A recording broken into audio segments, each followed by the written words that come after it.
মাওলানা ভাসানী বিজ্ঞান ও প্রযুক্তি বিশ্ববিদ্যালয়ে নতুন ভিসি হিসেবে যোগদান করেছেন ঢাবি অধ্যাপক ডাক্তার এবিএম শহীদুল ইসলাম। টাঙ্গাইল প্রতিনিধি।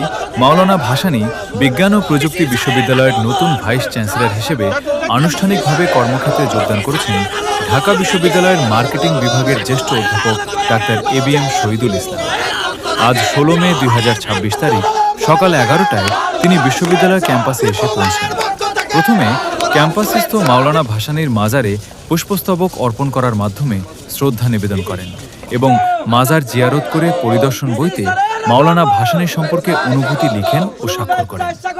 এরপর ভাইস চ্যান্সেলরের কার্যালয়ে বিদায়ী ভাইস চ্যান্সেলর অধ্যাপক ডাক্তার মোহাম্মদ আনোয়ারুল আজিম আখন্দ নতুন ভাইস চ্যান্সেলরের সাথে শুভেচ্ছা বিনিময় করেন এবং আনুষ্ঠানিকভাবে দায়িত্ব হস্তান্তর করেন।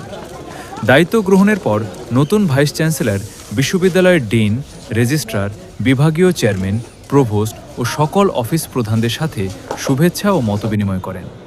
উল্লেখ্য, ১৪ মে ২০২৬ তারিখে গণপ্রজাতন্ত্রী বাংলাদেশের মহামান্য রাষ্ট্রপতি ও চ্যান্সেলর এ বিশ্ববিদ্যালয়ের নতুন ভাইস চ্যান্সেলর হিসেবে তাকে ৪ বছরের জন্য নিয়োগ প্রদান করেন। তিনি একই দিনে ভাইস চ্যান্সেলর হিসেবে যোগদান করেন। দীর্ঘ ৪০ বছরের শিক্ষকতা, বহুমাত্রিক গবেষণা এবং বর্ণাঢ্য প্রশাসনিক অভিজ্ঞতা সম্পন্ন এই শিক্ষাবিদকে উপাচার্য হিসেবে পেয়ে বিশ্ববিদ্যালয় পরিবারে নতুন উদ্দীপনার সৃষ্টি হয়েছে। মেধাবী শিক্ষাজীবন ও টাঙ্গাইলের সাথে আত্মিক সম্পর্ক। অধ্যাপক ডাক্তার এবিএম শহীদুল ইসলামের শিক্ষাজীবন অত্যন্ত কৃতিত্বপূর্ণ। তিনি টাঙ্গাইলের কৃতি সন্তান।